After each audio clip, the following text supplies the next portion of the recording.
Have you ever felt that sort of quiet, unsettling shift in a relationship? You know, that moment when you might say, or maybe hear someone say, "I love you, but I'm not in love with you anymore." Ugh, it's just a gut punch, isn't it? It makes you wonder, is that spark, like, truly gone for good? Or is there maybe something far more complex happening, something we're completely missing about how love, well, how it really works? Today, we're diving deep into exactly that question. Our guide is this really fascinating book by Andrew Marshall. He's a senior expert from the UK's top marriage counseling agency. He's got like 3 decades of experience. The book's got that famous title, I Love You, But I'm Not in Love with You, though sometimes it's also called The 7 Journeys of Happy Relationships. Yeah, and what's so insightful about Marshall's work, I think, is that he noticed this huge blind spot in a lot of the psychological literature out there. I mean, there's tons written about couples who are actively, warring, the ones who really seem to hate each other.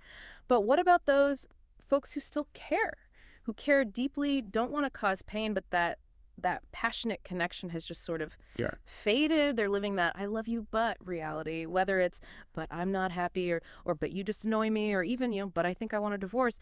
It's this kind of silent crisis for so many couples. It really is. Yeah. And it's so easy to just shrug and say, well, time just erodes love. That's just how it goes. But what if that's not actually true? What if the very things we think are holding our relationships together, like, I don't know, constantly avoiding arguments or always trying to appease our partner, what if those things are actually pushing them apart? Marshall can kind of drops a bombshell here. That some of those seemingly good habits, they might be silently damaging the bond. And surprisingly, some of the things we dread, like a good, honest argument, could actually, well, strengthen things. It's a genuinely paradigm-shifting perspective, yeah. Yeah. Marshall outlines these 7 journeys to a happier relationship, and for our deep dive today, we've sort of distilled them down into 3 core themes. We're looking at understanding conflict, rekindling attachment, and then mastering positive communication. So our mission for you, our listener, is really to walk away with practical insights on how to maybe transform those challenging bits of your relationship into pathways for deeper connection. Okay, let's jump right into the big one. Arguing. I mean, when we hear that word, we often picture, destructive fights, resentment, wounds that never seem to heal. We think arguments mean the end is near. But is arguing always destructive? Marshall really challenges this idea head on. He basically says, look, there's no intimate relationship on earth that's completely free from conflict. It just doesn't exist. In fact, arguing is actually a form of communication. And often, believe it or not, it's a far better alternative than just silence, that silent Cold War. We're just quietly enduring unhappiness. Arguing allows problems to finally come to the surface, right? So you actually get a chance to solve them. That's absolutely right. And, many people operate under this belief that it's just better to endure, to kind of sweep things under the rug, hoping they'll just disappear. But Marshall says this is just, well, it's a recipe for disaster. Small dissatisfactions, things that could have been easily resolved, they just accumulate, they fester, and they turn into this deep, unresolvable resentment. And think about the danger of constant appeasement. Where one partner just silently carries the pain, maybe bottles it up, while the other dismisses their feelings, perhaps saying, oh, that's just how I am. Yeah, this can breed such deep-seated resentment because the person who isn't being heard feels completely invalidated. Appeasement, fundamentally, it stops the real issues from coming out. It prevents true communication. It basically forces one person to tolerate emotions they find, well, intolerable. And while sometimes, yes, you do need to let small things go, Marshall stresses that true appeasement, if you choose that route, it must be followed by deep, rational communication later. It's not a final fix. It's more like a temporary pause button. That makes so much sense. So conflict is basically inevitable, and trying to avoid it at all costs is actually counterproductive, harmful even. And this also means that when a major conflict does blow up, the immediate solution isn't just, pack your bags, find someone new. That kind of impulsivity. It won't lead to growth because, let's face it, conflicts will still come up no matter who you're with. There's no such thing as perfect love. The really crucial point here, I think, is that in most conflicts, there's rarely a single right or wrong side. Usually, both people have a part to play. And by engaging with conflict thoughtfully, you don't just get a clearer view of your partner, but maybe more importantly, you start to understand your own deepest needs and, your non-negotiable boundaries. Exactly. And to help us understand ourselves better within these conflicts, Marshall introduces what he calls the 80-20 principle. He suggests that when it comes to those recurring arguments, those fights that seem to go nowhere, a staggering 80% of the issue is often rooted way back in our past experiences, especially childhood. And only about 20% actually relates to the present situation, the thing you think you're arguing about. Uh, think about Brian and Andy, this couple he talks about who constantly bickered over household purchases. Could have these huge arguments over things like, should we buy an expensive wool rug or just get a cheap synthetic one? On the surface, it just seemed like a simple matter of taste, right? But using Marshall's 80-20 principle revealed something much deeper. Andy, who wanted the wool rug, she'd grown up in a comfortable middle-class family that later faced some financial hardship. So for her, that wool rug symbolized the happiness and security of her earlier life. Walking barefoot on it gave her the specific feeling of, like, contentment. Brian, though, he came from a less affluent working-class background with 6 siblings, his most vivid childhood memory. Finding 10 yuan on a beach and giving it to his mother, who then used it to buy extra meat for the family that week. A big deal for them. So for Brian, earning money was hard. Thriftiness wasn't just a preference, it was this deeply ingrained value. A synthetic rug was perfectly fine, and Andy's willingness to spend freely just seemed irresponsible, even wasteful to him. Wow. So their arguments weren't really about a rug at all, were they? Gosh, it was about their entire life history, their upbringing, how all that shaped their core values. That's really fascinating. It just shows that conflicts aren't necessarily about your partner's flaws or even your own flaws, really. It's more about how your different pasts create these deeply held viewpoints that clash. Conflict, when you look at it through this lens, it kind of exposes those differences. And once those differences are out in the open, that's when you can actually start working towards some shared understanding. Maybe build a more authentic, happier relationship. And beyond that 80-20 principle, there's a really powerful exercise you can do yourself to clarify your own dissatisfactions and anger points in your relationship. Just like grab a piece of paper and list the small things your partner frequently does that really bug you. Maybe it's leaving bills scattered around the kitchen counter, or maybe they're constantly talking loudly on the phone right next to you when you're trying to work. Small stuff. Now, for each one, ask yourself, why does this bother me so much? What memories does it trigger? Would my parents have told me off for doing this? How would my exes have reacted? Or even what things really bothered my parents? Marshall shares the story of Kitty. She was intensely bothered because her boyfriend refused to drive. Every single time he just nonchalantly got into the passenger seat, it sparked this huge argument, and he had absolutely no idea why. It seemed totally irrational to him. But through this kind of self-reflection exercise, Kitty traced it all the way back to her childhood. Her earliest memory was her father being taken away in an ambulance after a car accident that left him blind. From that point on, her mother became the sole driver, year after year after year. And her mother, who apparently loved a good time, would sometimes express frustration about not being able to have a drink because she always had to drive. Kitty realized this wasn't just about the alcohol, it was about the immense burden her mother carried, sacrificing even those small freedoms because driving was always her responsibility.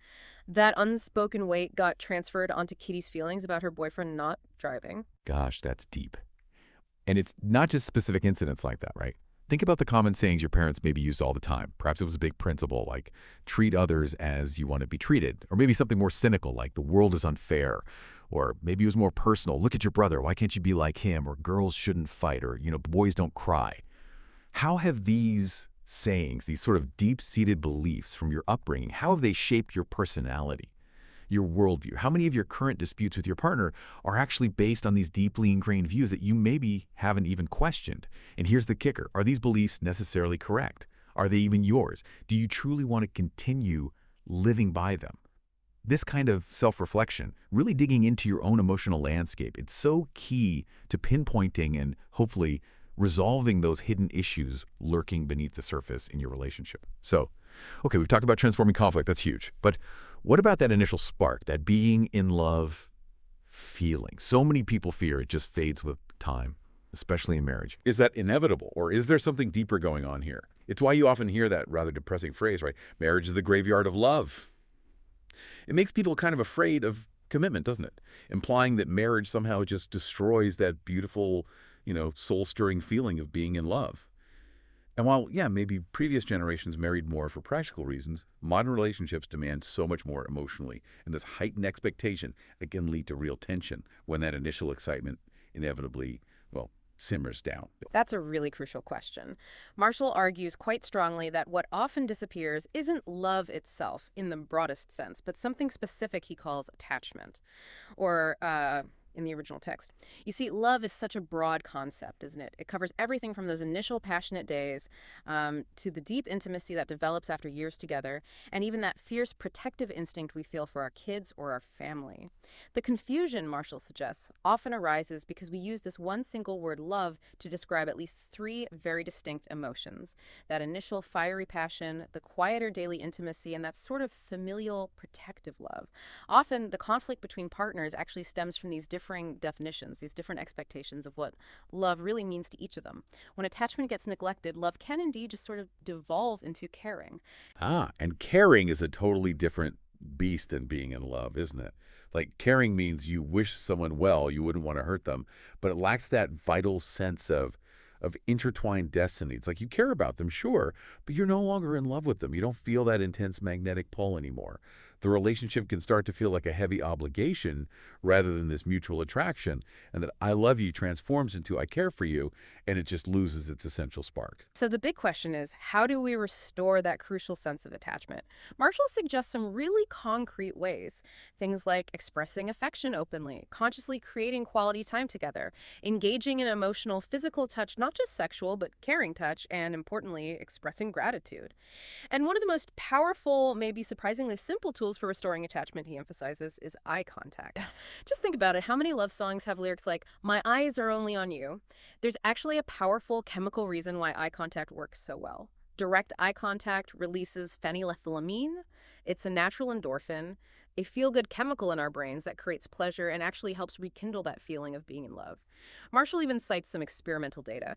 Couples who are deeply in love spend about 75% of their conversation time looking right at each other, whereas less satisfied couples, they might only spend 30-60%. Being fully seen, truly attended to by your partner, that's one of the most powerful ways we feel loved. That's incredible. It's like our brains are literally wired for this kind of connection. And Marshall actually has a really effective, maybe slightly sneaky eye contact exercise you can try like right now. Okay, so first call your partner's name, or maybe gently place your hands on their shoulders. Then slowly, gently turn their head away from whatever's distracting them. Maybe it's the computer screen, maybe their phone, so they're facing you. Now patiently wait for their full attention. Wait for that direct eye contact. Let them wonder for a second what's happening.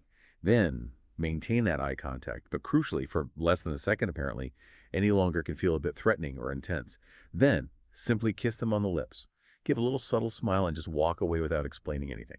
Then the next day, do it again. Now, it's pretty natural for your partner to be a bit confused, right? They might ask, what was that about? But here's the really crucial advice Marshall gives. Avoid getting defensive. Don't say something like, "What, can't I even give you a kiss?" Yeah. And definitely don't go on the attack, saying something aggressive like, "Well, I wanted to kiss you, you never initiate." That'll just derail everything and probably spark another argument. Instead, simply explain, gently, that you've really missed the eye contact you used to share, maybe back when you first started dating. Acknowledge that, yeah, it might feel a little awkward or staged at first, but reassure them that with practice, it'll become more natural again. It'll just become a genuine expression of your affection. That's great advice. And what about expressing gratitude? I think a lot of us, myself included sometimes, might default to thinking, well, why should I thank my husband for washing the dishes? We both do chores. It's just expected. But Marshall warns that if you think that way, you're kind of setting yourself up for endless arguments, aren't you? He says that specific, heartfelt praise, genuine thanks, or small caring gestures are incredibly potent. An occasional out of the blue, have I told you lately your eyes are really beautiful? Or, hey, I just wanted to say I really appreciate you organizing all that stuff for my mom when she was sick. Those things get remembered, deeply remembered. The power of that deep gratitude comes from the fact that those words, that specific appreciation, it can only come from you. No one else can give them that. So don't hold back. It's honestly far more effective than picking another fight. And another simple but really powerful habit, just setting aside 15 minutes each evening to simply chat about your day. Just connect. Investing this small amount of daily time is much more achievable and frankly more sustainable than infrequent grand gestures like, expensive holidays. Also, try making shared meals a screen-free zone. Really focus on each other. Even if one person gets home earlier and has a snack first, try really hard not to break the habit of sitting down and eating dinner together. This kind of peaceful, focused communication helps you share life's burdens, the small stuff and the big stuff. And it reminds you both that you are partners, you're sharing a journey, you're not just meal companions passing in the kitchen. Absolutely. And before we move into our final section on communication, let's maybe establish a crucial ground rule we touched on earlier. It's always easier to say he was wrong or she was wrong than it is to say I was wrong. Blaming your partner is just simpler than examining yourself, isn't it? But blaming leads straight to disrespect, to coldness, and nobody wants to be treated with contempt, especially by the person they love most. So, regardless of what happened, try to remember, your partner is your lover, your closest confidant. They're not the enemy you need to retaliate against. Keep that front of mind as we talk about rebuilding communication patterns. Okay, let's unpack this last part. We've talked about transforming conflict. We've talked about rekindling that essential attachment. Now let's look at actually cultivating gentle and effective communication patterns day to day. Marshall suggests starting with something he calls a powerful infatuation exercise. Sounds intriguing. Oh, this infatuation exercise is probably the most immediately effective one in the entire book, I reckon. It's surprisingly simple. Here's how it works. You just ask each other, how did we get together? What was our first meeting actually like? And then you really encourage each other to recall that scene, that moment, in as much detail as possible. Marshall talks about when he was writing a newspaper column about celebrity couples, he observed that no matter what the current state of their relationship was, good, bad, indifferent, when he asked them to recall their first meeting, the whole atmosphere in the room just instantly became joyful, sweet even. These incredibly busy, high-profile celebrities would often proactively ask to extend their interview time just so they could stay in that warm, fuzzy feeling a bit longer. It's truly amazing what tapping into a shared positive memory can do. It really is, isn't it? Yeah. But just summarizing isn't quite enough, right? Right. You need to really dig in, ask maybe 3 or 4 detailed follow-up questions to properly evoke the emotion. Focus on the specifics because that's where all the warm feelings are hiding. You know, for example, you could ask, what restaurant were we actually at? What were you wearing? Do you remember what you ordered? What did they look like? What did they say or do that caught your attention? Actively recalling those vivid details, it really does bring back the sort of the high of that infatuation period. And who wouldn't want to linger in those sweet memories for a little while? Another really simple suggestion is to give gifts just because, without a specific reason like a birthday or anniversary. The true meaning of a gift, even something symbolic and expensive like a wedding ring, isn't really its monetary value. The core message is, I was thinking of you. Honestly, if you truly love each other, a heartfelt, maybe even handmade card often carries far more weight, more meaning than an expensive perfume bought last minute without much thought. It's the intention, the I was thinking of you part, that truly matters. And here's a fun one Marshall suggests. Doing silly things together. Yes. Try something you both find maybe a bit challenging or just plain fun, like go ice skating, even if you both fall over constantly. Or just, tickle each other. Go to a children's zoo, dig out old childhood photos and share the stories behind them. Build a sandcastle at the beach next time you go, or maybe try painting a picture together, badly. The point is, don't let your shared activities become limited to just serious social functions where you feel more like colleagues or business partners. Those childlike, sweet, silly moments are absolutely essential to keep the connection feeling vibrant and alive. So, as you're listening to this, maybe take a moment for a little self-reflection. When was the last time you actually gave your partner a small gift just because you liked them, just because you were thinking of them, not for a birthday or any special occasion? When was your last proper solo date? Just the two of you, no kids, no friends. When was the last time you just gently touched your partner in a caring way during daily life, maybe a hand on their back as you passed, just as an expression of affection? And let's extend that to your communication as well. When was the last time you genuinely complimented your partner on something? When was the last time you proactively helped out with chores without being asked or prompted? If some of your answers are hovering around over a month ago, or maybe if you genuinely can't remember, then that's a pretty clear sign. I'd really encourage you to maybe revisit some of the ideas in this deep dive and just pick one small thing, just one, to try today. That's a great challenge for all of us, definitely. And now, for what might be the most crucial communication rule of them all, always try to emphasize the positive. Say what you want, not just what you hate. You can even try a little exercise right now, mentally or on paper. Write down maybe 3 things you typically complain about in your relationship. Then, try to transform each complaint into a positive request and clearly define what success would actually look like. So, for example, if your partner always seems to be going out with friends, your complaint might be, you always go out with your friends, which, let's be honest, probably won't get a great reaction. But the positive statement could be something like, I really like it when we play together, when we do fun things just us. And your specific goal of the request could be, so how about we go to the movies on Wednesday night? See the difference. Or if you're constantly thinking, ugh, why am I always the one cleaning up? You do absolutely nothing. We can all imagine the tense atmosphere that creates. Try transforming it into, I really appreciate it when you help out with the cleaning. And a concrete goal could be, it'd be such a huge help if you could maybe take out the trash daily. You're actually really good at remembering that. It's all about framing it in a way that invites cooperation and appreciation, not defensiveness and conflict. And when you are feeling those negative emotions, which is inevitable, you can use what Marshall calls the three-part statement to express yourself constructively without attacking. The formula is, when you describe the behavior I feel, name your emotion, because, explain the impact or reason. For instance, instead of just shutting down or getting angry, you might say, when you ignore me when I'm trying to talk to you, I feel sad because it feels like I've been trying really hard to change things to make you like me more, and it's not working. This structure creates an emotional but crucially non-aggressive starting point for effective communication. It focuses on your feelings and experience rather than just blaming your partner, which makes them much more likely to actually hear you. That's so practical. And Marshall found that when couples who thought their love was completely gone managed to actually rekindle it, they often naturally arrive at these three shared understandings, these sort of consensuses that really define truly happy marriages. First, love requires effort.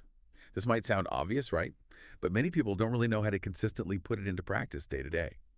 In an ideal marriage, partners make a conscious effort to attend to each other's needs, even when they don't particularly feel like it. And that extra effort, it's profoundly appreciated. Second, love is about giving and receiving. It needs that balance. If you feel the balance is off in your relationship, use those friendly, positive communication methods we just talked about to gently initiate a dialogue about it. And third, love is encouragement. In an ideal marriage, you feel safe enough to share your flaws, your vulnerabilities, your problems, and you genuinely encourage each other through them.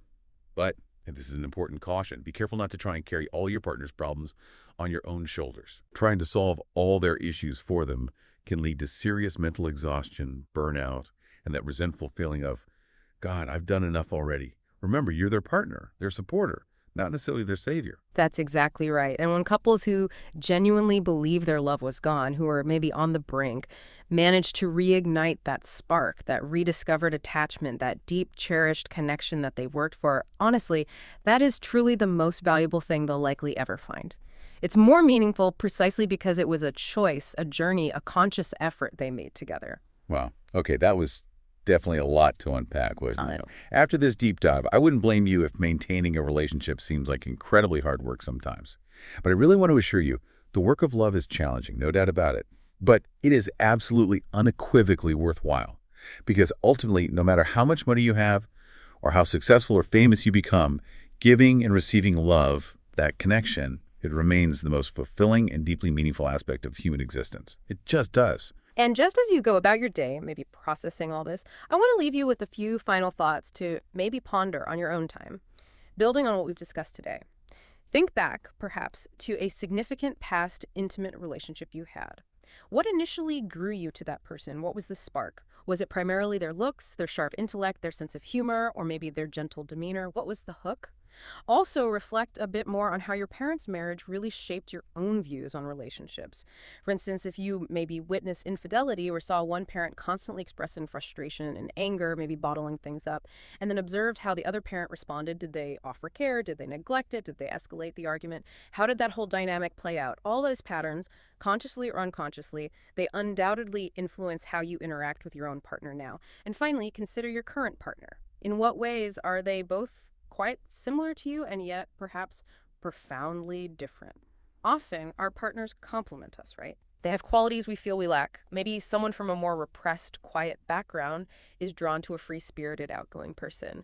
Yet, at the same time, you might also find you care deeply about very similar issues or face similar life challenges together, like maybe you're both working on the same passion project, or you both have a deep love for caring for animals.